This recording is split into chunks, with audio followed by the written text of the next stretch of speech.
Hello students, आज हम लोग क्लास 10th इलेक्ट्रिसिटी चैप्टर का एक इम्पॉर्टेंट टॉपिक डिस्कस करने वाले हैं जिसका नाम है ओम्स लॉ। तो बिना समय बर्बाद करे हम अपना टॉपिक देखते हैं।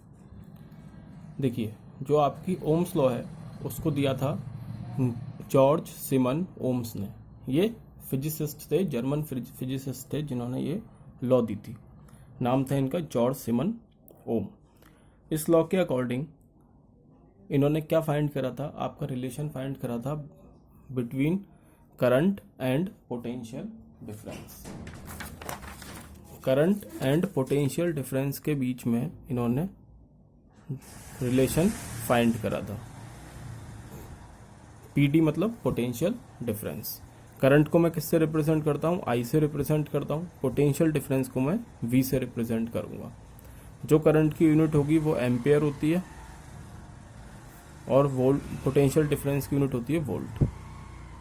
तो इस लॉ के अकॉर्डिंग क्या था कि अगर मेरी सारी फिजिकल कंडीशंस सेम रहें तो जो मैं करंट अप्लाई करूंगा कंडक्टर पे वो डायरेक्टली प्रोपोर्शनल होगा जितना मैं उस पर पोटेंशियल डिफरेंस अप्लाई करूंगा उसके।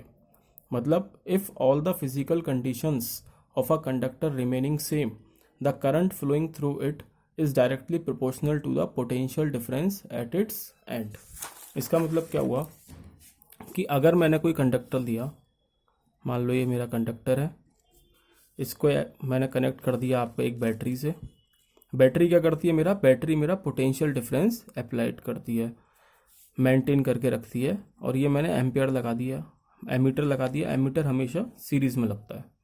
देखो, जो ये बड़ा डंडा होता है ये क्या रिप्रेजेंट करता है? पॉजिटिव टर्मिनल रिप्रेजेंट करता है। छोटा वाला आपका नेगेटिव टर्मिनल रिप्रेजेंट करता है।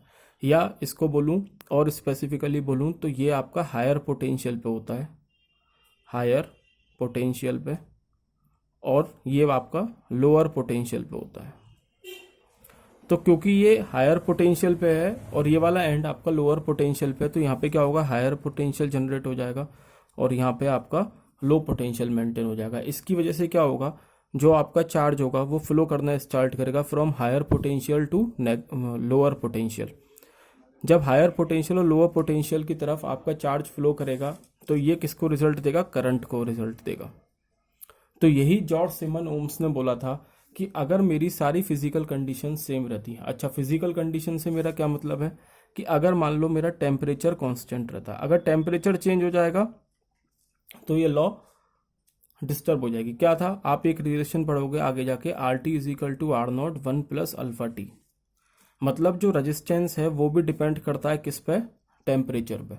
इसलिए इन्होंने पहले ही कंडीशन दी थी कि अगर मैं सारी फिजिकल कंडीशन सेम रखूँ, मतलब टेम्परेचर कांस्टेंट रखूँ, तो जितना मैं वोल्टेज अप्लाई करूँगा कंडक्टर के एंड्स पे वो डायरेक्टली प्रोपोर्शनल होगा जितना उसमें करंट फ्लो होगा। मतलब जितना ज़्यादा पोटेंशियल डिफरेंस होगा उतना ज़्यादा करंट फ्लो होगा ही। कैसे?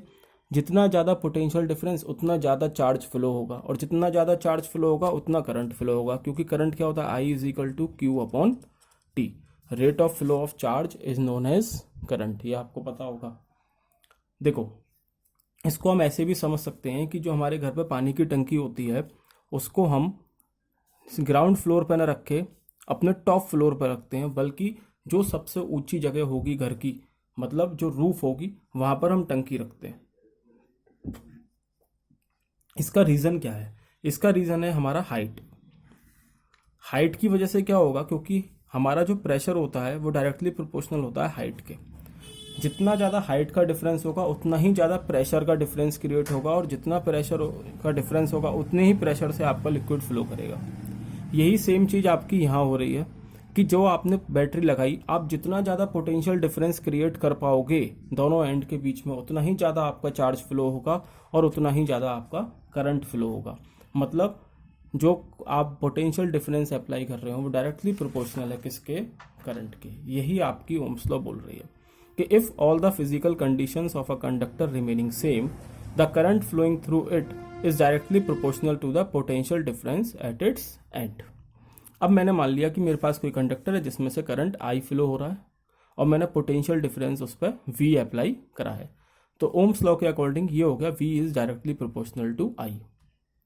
अब देखो, जब भी मैं प्रोपोर्शनलिटी का साइन हटाता हूं तो यहाँ एक कांस्टेंट इंट्रोड्यूस होता है। इस कांस्टेंट को यहाँ पर हम बोलते हैं रेजिस्टेंस। क्या बोलेंगे यहाँ पर हम? इस कांस्टेंट को रेजिस्टेंस बोलते हैं।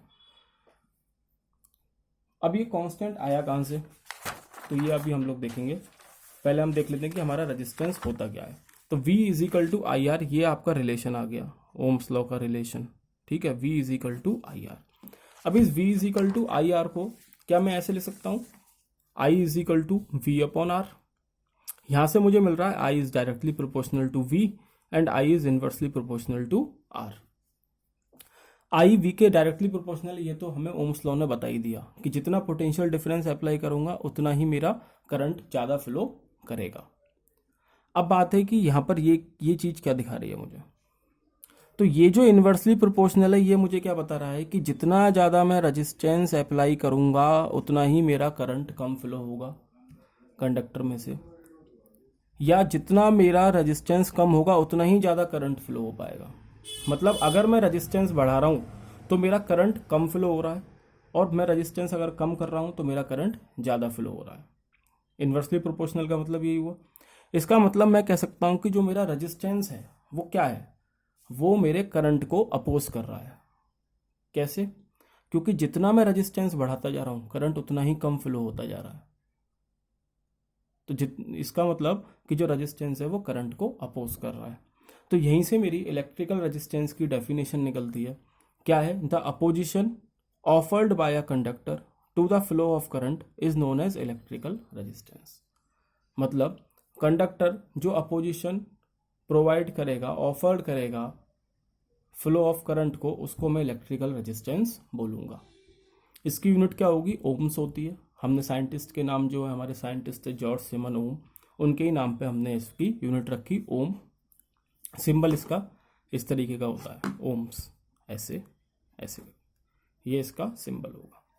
अब अगर मैं पूछूं कि ठीक है, ये तो हो गई opposition offer to the flow of current is known as electrical resistance, पर इसकी एक ओम की डेफिनेशन क्या होगी, या कंडक्टर का रेजिस्टेंस 1 ओम कब हो सकता है?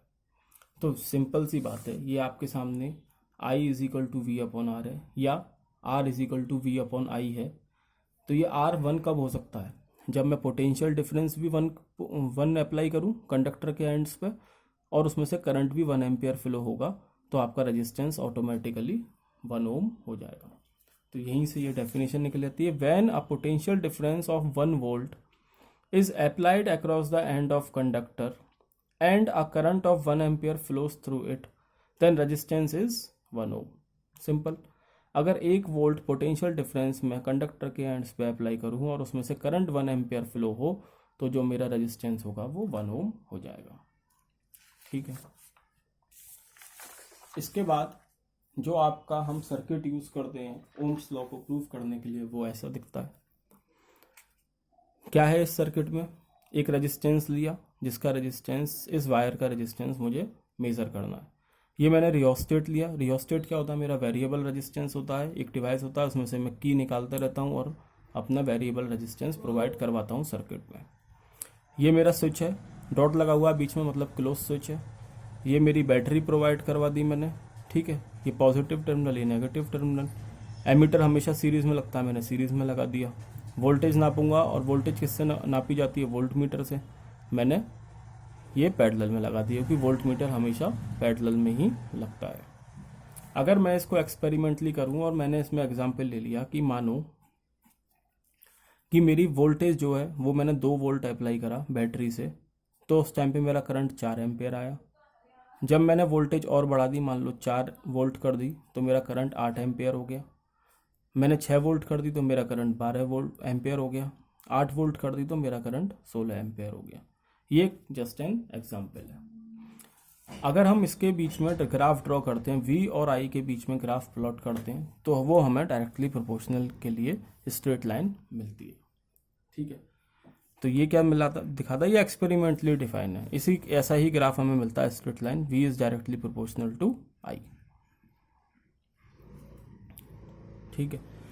अब इस ग्राफ का जो स्लोप है, स्लोप ऑफ VI ग्राफ मुझे क्या देता है? VI मतलब वोल्टेज करंट ग्राफ मुझे क्या देता है? मुझे रेजिस्टेंस देता है। Slope of V I graph मुझे रेजिस्टेंस देता है। क्या देगा? रेजिस्टेंस देगा कंडक्टर। वैसे भी हमने देखा था R is equal to V upon I, और स्लोप का फॉर्मूला क्या होता है? स्लोप का फॉर्मूला आपको मालूम होगा क्या होता है? Y two minus y one upon x two minus x one. देखो स्लोप होता क्या है कि ये दो एक्सिस है मेरी, एक्स एक्सिस वाई एक्सिस, और ये इस तरीके से लाइन है। तो ये जो इसकी ढलान है ना, ये यही तो मेरा स्लोप है। ठीक है, देखो मान लो मैंने यहाँ कोई कोऑर्डिनेट मान लिए, यहाँ कोई कोऑर्डिनेट मान लिए, और मुझे इसका स्लोप निकालना है ये। तो ये क्या है? ये मैंने कोऑर्डिनेट मान लिए इसके x2 कॉमा वाई टू, और इसके कोऑर्डिनेट मैंने मान लिए x1 कॉमा वाई वन। तो ये वाली लेंथ कितनी होगी? ये वाली। तो यहाँ से यहाँ तक, इस वाले पॉइंट तक तो ये x1 है, और इस वाले पॉइंट तक ये x2 है। तो ये कितना बचा? x2 minus x1। सिमिलरली यहाँ पे ये ओरिजिन से मैं नापूंगा तो ये कितना है? ये मेरा y2, और ये मेरा कितना होगा यहाँ तक? y1। तो ये वाला कितना बचा? ये मेरा रह गया y2 माइनस y1। अब मुझे क्या निकालना है? ये एंगल ही तो निकालना है ये। तो यहाँ से मैं क्या निकाल सकता हूँ? Tan theta. टेन थीटा क्या होता है? Perpendicular upon base. परपेंडिकुलर क्या है? y2 माइनस y1, और बेस क्या है? x2 minus x1। तो ये आपका होता है slope. m is equal to tan theta is equal to y2 minus y1 divide by x2 minus x1। ये स्लोप है। सिमिलरली आपको अगर इसमें देखना है, अब ऊपर क्या आ रहा है? वाई एक्सिस वाला चीज आता है, और नीचे एक्स एक्सिस वाला आता है। ऐसे ही इसमें हो रहा है स्लोप में, ऊपर वाई एक्सिस वाला आ रहा है, नीचे आई एक्स एक्सिस वाला आ रहा है आई। तो अगर मेरा वी आई ग्राफ मुझे गिवन है तो वो उसका स्लोप मुझे क्या देगा? रेजिस्टेंस देगा। इसी से रिलेटेड क्वेश्चन बनता है कि अगर आपको मान लो ये ग्राफ दे रखा है वी आई ग्राफ, और तीन मेटल दे रखे हैं ए बी और सी, तो वो पूछता है कि बताओ इसमें से किसका रेजिस्टेंस सबसे ज़्यादा होगा या किसका रेजिस्टेंस सबसे कम होगा। मानो ये चार ऑप्शन तुम्हें दे रखे हैं, तो सिंपल सी बात है कि वी आई ग्राफ है, इसका स्लोप मुझे रेजिस्टेंस देगा। मतलब जिस मेटल के लिए स्लोप ज़्यादा होगा उसका रेजिस्टेंस भी ज़्यादा होगा। तो देखो यहाँ पे स्लोप किसका ज़्यादा है? ये ए का स्लोप है, ये बी का स्लोप है, ये सी का स्लोप है। तो सी का स्लोप सबसे ज़्यादा आ रहा है, इसका मतलब जो रेजिस्टेंस होगा मेटल सी का वो सबसे ज़्यादा होगा, फिर मेटल बी का, फिर मेटल ए का। तो ऑप्शन सी मेरा इसके लिए सही हो गया। लेकिन मानो कि ये क्वेश्चन या ये ग्राफ उल्टा हो जाता, वी आई ग्राफ की जगह ये आई वी ग्राफ हो जाता। एक्स एक्सिस पे वी आ गया, वाई एक्सिस पे आई आ गया। तो इस क्वेश्चन में क्या होता कि यहाँ पे भी आपको तीन मेटल दे रखे हैं सिमिलर ए बी सी, अब वो पूछ रहा बताओ किसका स्लोप ज़्यादा है। तो यहाँ आपका रिवर्स हो जाता। क्यों? क्योंकि अभी आई वी ग्राफ हो गया। आई वी ग्राफ आपको क्या देता है? आई वी ग्राफ आपको 1/r की वैल्यू देता है।